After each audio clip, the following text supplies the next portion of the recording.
Hello everyone, welcome to speed mathematics. Miscellaneous ratio का ये आज मैं करने जा रहा हूँ, क्योंकि बहुत बच्चों का रेशियो का मिसलेनियस छूट गया है, तो उनके लिए ये रिकॉर्ड करना था। और जिन बच्चों को मिसलेनियस ज़्यादा दिक्कत करता है उसको कई बार एक दो बार देखेंगे तो ठीक हो जाएगा। ये सवाल इम्पोर्टेंट भी है और आपके कॉन्सेप्ट के लिहाज से भी ठीक है। पहला प्रश्न दे रहा है आपको कि ए और बी के वेतन का योग उनके वेतन के अंतर से में 11:1 का अनुपात है। ए और बी के वेतन का योग, ए और बी के वेतन का योग उनके अंतर तथा उनके अंतर का अनुपात 11:1 है।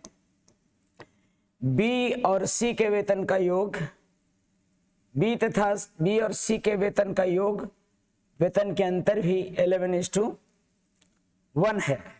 बी प्लस सी और बी माइनस सी भी 11:1 है। यदि ए का वेतन सर्वाधिक है तथा सी का वेतन सबसे कम है तो बी का वेतन। सबसे पहले यहां तो ए और बी का अनुपात निकल जाएगा, क्योंकि ए प्लस बी बराबर कहीं दिया हुआ है, ए माइनस बी बराबर दिया हुआ है, तो सोल्व कीजिएगा। ए प्लस बी और ए माइनस बी दिया हुआ है, आप इसको सोल्व करेंगे। अगर मान लीजिए ये अनुपात ही है, उसको हम अनुपात में ही लेते हैं, तो सोल्व करिएगा तो ए बराबर हो जाएगा, दोनों जोड़ेंगे और 2 से डिवाइड करेंगे, यानी कि 6 हो जाता होगा, रेशियो 6 हो जाएगा। बी का मान हो जाएगा रेशियो 5, तभी तो 6 5 11 हो जाएगा। यानी कि जब भी ए प्लस बी और ए माइनस बी है तो बताया गया है कि दोनों को जोड़ के 2 से भाग करेंगे तो ए मिलेगा, बड़ा वाला मिलेगा, और दोनों घटा के 2 से भाग करेंगे तो छोटा वाला मिलेगा। तो मुझे लगता है कि बात स्पष्ट हुआ है। यहाँ पर ए बराबर लिखेंगे 6 और बी का मान 5, और इधर भी उसी तरह से बी और सी का मान दोनों को जोड़ के 2 से भाग करेंगे तो ए का मान, बी का, यहाँ पर बी बड़ा वाला है क्योंकि बी पॉजिटिव में है, बड़ा वाला है, तो यहाँ पर 6 हो जाएगा और सी का मान 5 हो जाएगा। अब इन दोनों को बैलेंस करते हैं, क्योंकि दोनों में बी आपका है कॉमन, और यहाँ पर 6 और यहाँ पर 5 है, तो बैलेंसिंग का नियम है कि इसको बी को हम ऐसा बना के रखते हैं जो कि 6 और 5 से कटे, या फिर सीधा 6 से इसमें गुना कर दीजिए और 5 से इसमें, तो 6 5 30 हो जाएगा। 6 से गुना किए हैं तो 6 6 36 ये हो जाएगा, और ये 5 6 30 और 5 5 25 हो जाएगा। आप देख रहे होंगे तो ABC का रेशियो हो गया, यहाँ पर उनके वेतन का अनुपात जो है सो 36 30 और 25 है। अब ये कहता है कि ए का वेतन तथा सी का वेतन सबसे कम है। ठीक है, ए का वेतन सर्वाधिक तथा सी का सबसे कम है, वो दिख ही रहा है। अब कह रहा है कि तो बताइए उनके वेतनों का योग इतना है तो बी का वेतन ज्ञात करें। उनके वेतनों का योग इतना है तो बी का वेतन ज्ञात करें। 6 5 11 यानी कि 30 3 9 91 आ रहा होगा ये, और 91 जो है सो आपका 18,200 रियल में है। ये रेशियो में आ गया 91, रियल में इतना है, तो रियल को ऊपर रखते हैं, रेशियो को नीचे रखते हैं, और मुझे जो निकालना होगा उसको बगल में पुट करेंगे। बी का वेतन ज्ञात करें। बी का आपका यहाँ 30 है। मुझे लगता है कि आप समझ रहे होंगे। ये कटेगा कितने बार में? 200 बार में, और 3 दूनी 6 और 6 पर 3 0, ये आपका हो जाएगा 6000 इसका आंसर। मुझे लगता है कि ये बात एकदम क्लियर हुआ होगा। अगले प्रश्न की तरफ बढ़ते हैं। अगला सवाल कह रहा है कि ए और बी दो भाई 4:5 में बचत करते हैं। उन्होंने अपनी बहन के लिए 3:4 के अनुपात में हिस्सेदारी करके बहन के लिए उपहार 3:4 के अनुपात में हिस्सेदारी करके खरीदा। मतलब कि जो बचाते हैं अपने, जो बचत है, बचत जो इनका है वही इनका जो बचत है, जो मतलब आय कह सकते हैं इनका। कहने का मतलब है कि जो ये इनके पास धन है, उस धन में से उन्होंने अपनी बहन के लिए 3:4 में हिस्सा करके गिफ्ट खरीदे। एक लगाया, ए लगाया 3 रुपया और बी लगाया उपहार में 4 रुपया। उपहार में ये लगाए हैं 3 रुपया और 4 रुपया। समझिएगा। उनके खरीदने के बाद ए ने अपनी राशि का, जो भी इनके बचत राशि था, ये आपका बचत राशि है, जो भी इनके बचत राशि था, इनके राशि का 2/3 भाग खर्च किया। कौन खर्च किया? उपहार में खर्च किया ए अपने राशि का 2/3 भाग, और बी के पास सॉरी, और बी के पास 143 रुपये बच गए, तो उपहार का मूल्य ज्ञात करें। देखिए बात यहां पर यह है कि जो ए अपनी राशि, जो बचत राशि का 2/3 भाग खर्च कर दिया था, ए का जो भी राशि था वो 2/3 भाग खर्च गया, यानी 3 रुपया था इसके पास, तो वो खर्च कर दिया था उपहार पर। उपहार पर जो खर्च किया था, खर्च कर दिया था 2 रुपया, ठीक है। लेकिन उपहार पर खर्च ए के द्वारा जो है सो 3 है यहाँ पे। अब इसी को बैलेंस करना है, और यहां पर ये 4 है ना, तो ये यहां पर ना तो 3 है और ना ही ये 2 है। तो ये दोनों को बैलेंस करने के लिए आप एक काम कर सकते हो कि इनमें गुना कर सकते हो 3 से, और इनमें गुना कर सकते हो 4 से। ऐसे करने से ये दोनों बराबर हो जाएगा, उपहार में खर्च और ये। और फिर आप चाहते हो अगर कि ए का 3 हो जाए तो इसमें 3 से और गुना कीजिए, और खर्च ये 2 हो जाए, इसमें 2 से गुना कीजिए। ये हम बैलेंसिंग का तरीका आपको क्लास में डिस्कस किए हुए हैं। तो 3 3 9 चौका 36, 3 3 9 9 चौका 36 हो रहा होगा ये, और 9 5 45 हो रहा होगा ये, और ये 4 दूनी 8 8 3 की 24 ए का उपहार में लगा होगा, और 4 दूनी 8 8 चौका 32 रुपया ये बी उपहार में लगाया होगा। अब देखिए 36 और 24 का अनुपात जो होगा सो 3:2 आएगा, यानी कि जो ए का राशि है उसका 36 का 2/3 खर्च करोगे तो 3 32 36 12 दूनी 24 आ रहा है। 24 खर्च में, उपहार में खर्च किया। समझ पा रहे हैं बात कैसे बैलेंस किए? यानी कि मुझे ए का आय 3 बनाना था और खर्च, उपहार में खर्च 2 बनाना था, तो मैंने पहले इनको बराबर किया। जिनको जो बनाना है उनको पहले बराबर करिए, और फिर जिनको जो बनाना है 3 बनाना है तो 3 से गुना करिए, और 2 बनाना है तो 2 से गुना कीजिए। बराबर करने का तरीका उल्टा पलटा गुना।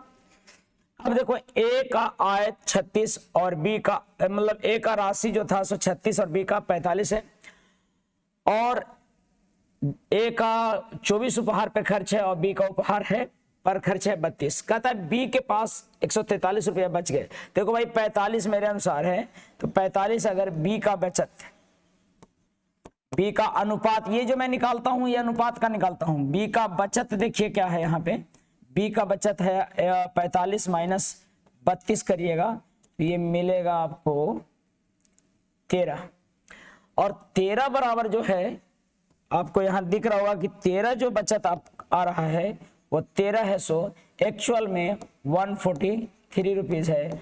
पूछता है कि उपहार का कुल मूल्य कितना है, तो उपहार का मूल्य जो है, उपहार का कुल मूल्य है सो 4 2 6 3 2 5 56 है। 13 से कट जाएगा, ये एक बार में कटा और फिर से एक बार में कटा, यानी कि 56 तो 6 5 11 और 5 और 1 6, 616 रुपये का उपहार रहा होगा। इसका आंसर आपका डी है।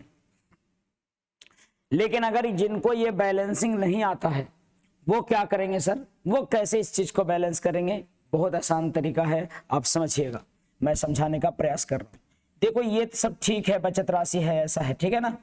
अब यहां पर क्या हुआ है कि ये अनबैलेंस है। ये मैं एक काम करता हूं, इसका उपहार का खर्च 4x, सॉरी बचत राशि जो इसका आया था वो 4x जो बचा रहे थे दोनों, ये मान लिया, और उपहार में लगाया 3y और ये 4y मान लिया।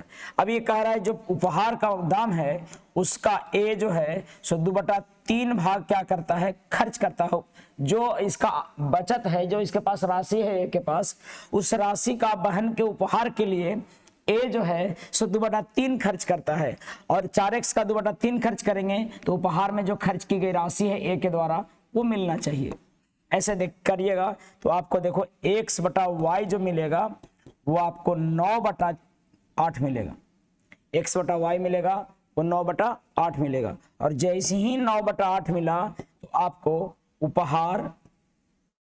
उपहार में खर्च की गई राशि, उपहार ये बचत, उनका बचत और उपहार खर्च दिख जाएगा ए और बी का। देखो हमारा x का वैल्यू आ रहा है 9 और y का वैल्यू आ रहा है 8, तो गुना कर देंगे 9 चौका 36 और 9 पचे 45। देखो वही वाला आ गया जो बचत था, बचत राशि जो था सो पहले वाला, इसके पहले जो बनाया सो वीडियो को पहले जो अभी डिस्कस किया देखिएगा बैक जाकर। और ये 8 8 की 24 और 8 चौका 32। यहाँ पर देखिए बी का खर्च करने के बाद बचत आ रहा है 13, और यही 13 जो है सो 143 है। तो यदि 13 143 हुआ तो भाई सीधा सीधा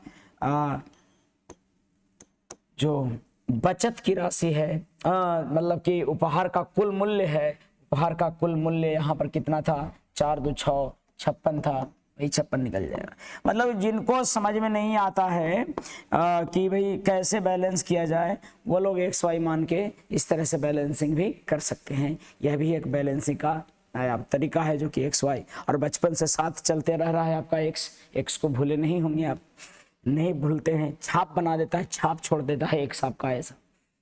अब देख रहे हैं प्रश्न संख्या 3, ए और बी की आय का अनुपात 2:1 है। वे 5:3 के अनुपात में व्यय करते हैं और 4:1 के अनुपात में बचत करते हैं, और ए और बी दोनों की कुल मासिक बचत 5000 रुपया है। तो बी की मासिक आय क्या है? देखो बचत दे रखा है बाबू 5000 रुपया कुल, किसका? ए और बी का, और ए और बी का बचत, यहाँ का बचत का अनुपात भी दे रखा है 4:1। तो 4:1 बचत का अनुपात है, तो 4 और 1 5 बराबर 5000 है, 4 और 1 5 बराबर 5000 है, तो 5 बराबर 5000 है, तो भाई 4 बराबर 4000 होगा? नहीं, ये दोनों बचाते हैं, देखो ए और बी 4:1 में, और कुल बचाते हैं 5000, तो 4 और 1 5, 5 बराबर 5000, तो 4 बराबर 4000 और 1 बराबर 1000, यानी कि वो दोनों बचत करते हैं 4000 और 1000। इनकी ए और बी की आय की अनुपात है 2:1, और आय का अनुपात ऐसा है, और व्यय का अनुपात जो इनका है वो है 5:3। और जो बचत जो है इनकी, जो रियल राशि जो बचत जो है, वो बचत है आपका 4000 रुपया और 1000 रुपया, 4:1 में बचाते हैं। ये रुपया रियल वैल्यू है, ये ऐसे नीचे रखते हैं रियल को, आपको बताया गया होगा कि रियल को नीचे रखेंगे, क्रॉस गुना करेंगे, और फिर आपको आंसर 3 दूनी 6, 6000, और ये 5 सॉरी 3 दूना 6 केवल, और ये 5, और यहाँ पर कितना 5000, और यहाँ पर 4 तिया 12000। आपको दिख रहा होगा अंतर इसका निकालते हैं और अंतर का तुलना करते हैं। यहाँ पर कितना रुपये का अंतर? 7000 रुपये का अंतर है, और यहाँ पर अंतर कितने का है? 1 का। अर्थात आप देख रहे होंगे कि जो ये 1 है सो 7000 रुपया रहा होगा, और हमें निकालना अगर है किसका, अगर मुझे निकालना है बी की मासिक आय, तो बी की मासिक आय यहाँ पर 1 है, और 1 रखोगे तो आंसर वही 7000 ही आएगा। बी का मासिक आय कितना था? 1 था, तो 1 बराबर 7000 रुपया, आंसर इसका ए होगा। एक्स पर भी बना सकते थे। मुझे लगता है कि सभी बच्चों को ये बात स्पष्ट हुआ होगा, नजर आया होगा। देखो सुबह सुबह वीडियो रिकॉर्ड कर रहे हैं, और मुझे लगता है कि विजिबल होगा सब कुछ सही ढंग से। इतना सुबह के 5:30 बजे आपको ठंड में ये मुझे समय मिल पा रहा है, और मैं इस समय कर रहा हूँ। सवाल अगला देखिएगा। एक विद्यालय में 1554 छात्र थे, लड़कों और लड़कियों की संख्या का अनुपात 4:3 था। अगर 1554 है, कुल लड़के अगर 1554 है, और उसमें अगर 4 और 3 के अनुपात में है, तो भाई सीधा सीधा बात है कि 4 और 3 पे में इसको बांट देंगे। ये बॉयज और गर्ल्स की रेशियो है 4:3, तो 4 3 7, 7 दूना 14, 7 दूना 14 और 7 दूना 14, 222 बार में कट जाएगा। तो 222 बार में कट जाएगा, यानी कि 888 होंगे, और इनकी संख्या जो है 888 होगा, और इनका 666 होगा। समझ रहे हैं? क्योंकि इनकी टोटल संख्या 1554 था, तो आपको मुझे लगता है कि ये समझ में आ रहा होगा कि ये बॉयज हैं 888 और 666। कुछ दिन बाद 30 लड़कियों ने उस विद्यालय में प्रवेश लिया, और कुछ लड़कों ने क्लास छोड़ दिया। परिणाम स्वरूप लड़कों और लड़कियों का अनुपात 7:6 हो गया। अगर मान लो कि अगर कह रहा है ये कि भाई देखिए ऐसा हुआ कि कुछ दिन बाद लड़कियां एडमिशन ले ली, प्रवेश ले ली, लड़कियां 30 प्रवेश ली हैं, और लड़के छोड़ दिए हैं कुछ, मुझे पता नहीं कितने छोड़ दिए, ये पता नहीं है, निकालना है। लेकिन जब निकाला गया रेशियो इनका, यानी कि 888 और -1, लड़कों का पता नहीं था कितना छोड़े और लड़कियों का है कि 666 और प्लस 30 हो गए, जिससे कि अनुपात जो आ गया वो आ गया आपका 7:6। सॉल्व कीजिएगा, यहाँ से x आंसर आएगा। मुझे लगता है कि बात आपको स्पष्ट हो रहा होगा, होना चाहिए। अब गुना करेंगे, इसको गुना करेंगे, 6 3 9, तो यहाँ पर 8 6 48 के 8 हाथ में 4, ये ब्लैक से लिखता हूँ। कैलकुलेशन करके आप अपने से x का वैल्यू निकालिए। मैं बढ़ता हूँ अगले प्रश्न की तरफ। सवाल कह रहा है कि 432 विद्यार्थियों वाले एक स्कूल में लड़कों और लड़कियों की संख्या का अनुपात 5:4 है। जब स्कूल में कुछ लड़के लड़कियां दाखिल हो जाते हैं तो लड़कों की संख्या 12 बढ़ जाती है और लड़कों की संख्या 12 और बढ़ जाती है तथा लड़कों तथा लड़कियों से अनुपात बदलकर 7:6 हो जाता है।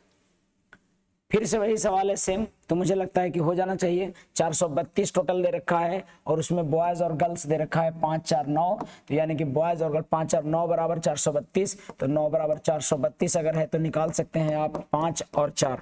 क्लियर है? 9 से कट जाएगा, 9 चौका 36, 9 8 72, सॉरी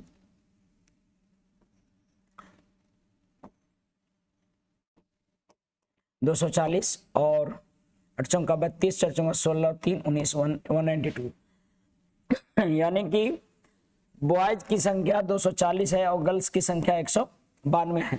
अब उसमें कुछ लड़के लड़कियां दाखिल हो जाते हैं, लड़कों की संख्या 12 और बढ़ जाती है, लड़कों की संख्या 12 बढ़ गया तो 240 12 कीजिए और 192 थी गर्ल्स की संख्या, लड़के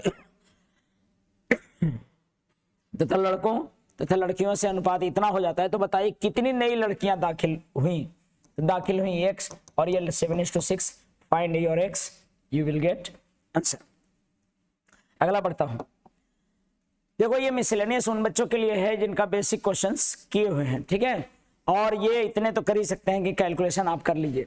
15,525 रुपया की राशि सुनील अनिल जमील के बीच इस तरह विभाजित की जानी है कि उनके हिस्सों में से क्रमशः 22 32 48 कम कर दिए जाएं तो अनुपात 7:2। तो सुनील अनिल और जमील के बीच जो राशि था उसमें से अगर 22 35 और 48 कम कर दिया जाए तो अब इनका अनुपात, अब इनके आय का अनुपात अब हो जाता है 7 10 और 13। अब ये पूछता है कि तो मूल हिस्सों का, मुझे पता है कि सुनील अनिल और जमील का टोटल जो आय है वो 15,525 रुपया है, ठीक है, और अगर ऐसे ऐसे कम होते हैं तो अब बताइए कि सुनील जमील अनिल का आय क्या है और उनके हिस्से में 16 17 और 37 जोड़ दीजिए और नया अनुपात बताइए। तो कुछ नहीं करेंगे, देखो यहाँ पर कितना ये घट रहा है, ये सब में सबको जोड़ेंगे तो ये सब जुटेगा, लेकिन ये सब माइनस में है ना, तो यहाँ पर 70 और 35, 7 3 10 105, 105 घटा दीजिए इसमें, यानी कि इनका सम जो हो जाएगा 15 4 2 0 होगा। 105 घटाएंगे तो है ना, 105 घटा रहा हूं इसमें, 105 घटा रहा हूं, 105 घटा रहा हूं, तो ये हो जाएगा कि नहीं, ये हो जाएगा। 105 कहां से घटा रहा हूं, क्योंकि ये सब में 22 35 और 48, तो 48 22 कितना हो गया आपका 70 70 और 35 105 हो गया। 105 घटा दिया मैंने इनके धन में से और ये मिल गया योग। तो 13 और 7 20 20 10 20 10 20 10 30, तो इतना है सो 30 है। अब मुझे सबका निकालना है अगर, तो यहाँ पर मैं निकालूंगा सुनील -22 का उम्र 22 का, क्योंकि सुनील -22 ही 7 है, और अगर अनिल क्या है अनिल है ना, अनिल -35 करूंगा तो यहाँ पर गुना करना होगा किससे 10 से, और जमील माइनस अगर मैं 48 करता हूं, जमील माइनस अगर मैं 48 लिखूंगा तो मुझे ये जो x का वैल्यू आता है उसमें गुना करना होगा 13 से। ये जो काट रहे हैं वो क्या आता है सर, ये काट रहे हैं वो x का वैल्यू आता है, ये काटिएगा तो 3 5 15, 3 पचे 15 और 3 एकम 3 और 3 चौका 12, 514 बार में कटेगा। 514 गुने 7 करेंगे तो 7 7 चौका 28, 7 2 9 और 7 पचे 35। ठीक है, और 10 ये इसमें गुना करेंगे तो ये 5140 आ जाएगा, 5140 आ जाएगा। और 13 से गुना करेंगे तो 13 चौका 52, 13 चौका 52 और 13 और 5 18 और बच गया 1, तो 13 पचे 65 और 1 66। ये जो आया है उसको क्या करना है, सबसे पहले सुनील का निकालिए, और सुनील का निकालने के लिए 3598 प्लस आपको 22 और फिर उसमें जोड़ना है 22, और फिर ये आपको जमील का अनिल का निकालना होगा। अनिल का निकलेगा आपको कैसे, तो अनिल का निकलेगा है 5140। अच्छा सोचिए नहीं, यहीं पर डायरेक्ट मैं जोड़ के लिखता हूं। 22 जोड़ेंगे इसमें तो कितना हो जाएगा, 8 2 10 9 2 11 1 12, 8 2 10 9 2 11 1 12 और 5 और 1 6 और 3620 हो जाएगा। ठीक है, और अगला अगर ये मैं 35 जोड़ देता हूं तो 5175 हो जाएगा, 5175 हो जाएगा। अगर उसमें मैं 48 जोड़ देता हूं तो 8 अमील जमील का क्या हो जाएगा, 8 2 10 8 4 12 13 और 7 यानी 6730 हो जाएगा। आप समझ रहे होंगे, तो इस तरह से हो जाएगा। आप कह रहा है ना कि सब में जोड़ दीजिए कितना कितना। अब आप निकालिए, जानते हैं क्या, अब आप निकालिए यहां से कि जो भी इनका आया है उसमें 16 77 37 रुपया जोड़ दीजिए, यानी कि इसमें 16 जोड़िए और अनिल में जोड़िए आप 77 और इसमें जमील में जोड़िए आप, इसमें जोड़ दीजिए आप 37 और फिर जो आया सो अनुपात निकालिए, यानी कि इतना सारा कैलकुलेशन इसमें था। तो ये सवाल आपको देखना है कि बनाना है एग्जाम में कि नहीं बनाना है। ये 6 और 3 6 और 3 आपको ऐसा दिख रहा होगा, 7 5 12 7 7 14 1 15 और ये 52 हो रहा होगा, और यहाँ पर आपको 67 आ रहा होगा। अब इसको काटिएगा तो मुझे लगता है कि ये कट के आपको मिल जाएगा। क्या लगता है ये किससे कटेगा, आप देखिएगा तो ये 11 से कटता है क्या, 11 33 11 से कटता है, 11 33 और 11 33 तो 3 नहीं कट रहा है 11 से। लेकिन आपको यहाँ पर हाँ 11 से क्यों कटेगा, क्योंकि अंत 6 6 12 नहीं कटेगा, 6 6 12 है और 3 3 6 ही है, 12 में से 6 गया आपका, नहीं कट रहा है ये। तो आप 101 से काट के देखिए, तो 101 से काटिएगा तो ये कट जाएगा। 101 से कटेगा कितने बार में, 101 से लगाइएगा पहले 3 बार में, और फिर आप 101 से 3 बार में लगाइए, और फिर 101 से आपको 3 बार में लगाइएगा। देखिए 101 से भागा दे रहे हैं 3636 में। अब देखिएगा तो एक बार में लगाइएगा तो 3 बार में लगाइएगा तो कितना होगा, 303 होगा, यानी कि ये होगा 606, फिर 6 बार में, यानी 36 बार में कट रहा होगा। और आपको 36 वाला जो ऑप्शन है, और ये 52 बार में कटेगा और ये 67 बार में कटेगा। आपको ये काटम पीटम निकालने के बाद जो आंसर आ रहा होगा सी आ रहा होगा। मैं इसको फिर से ये जो आप देख रहे हैं ये 5-5 क्वेश्चनों का मैं छोटा छोटा वीडियो आपके लिए इसमें रिकॉर्ड करके दूंगा। ये मुझे लगता है कि ये 6 सवाल थे इसमें, और आज का समय समाप्त हुआ। धन्यवाद, मिलते हैं अगले वीडियो में। और जितने लोगों का ये जो मिसलेनियस छूटा हुआ है वो ज़रूर देखें। अगला वीडियो में मैं फिर से ये जितने समय मिल पाएंगे उसमें कर पाऊंगा। देखो समय की बहुत कमी है, सुबह से ही क्लास रहता है और शाम तक क्लास रहता है। आप समझ सकते हो कि 8 बजे तक रिकॉर्ड वगैरह करता हूँ मैं, तो आप लोगों को थोड़ा पैसेंस रखना होगा। तमाम सवालों का सोल्यूशन आपको मिलेगा। तब तक जय हिंद, जय भारत।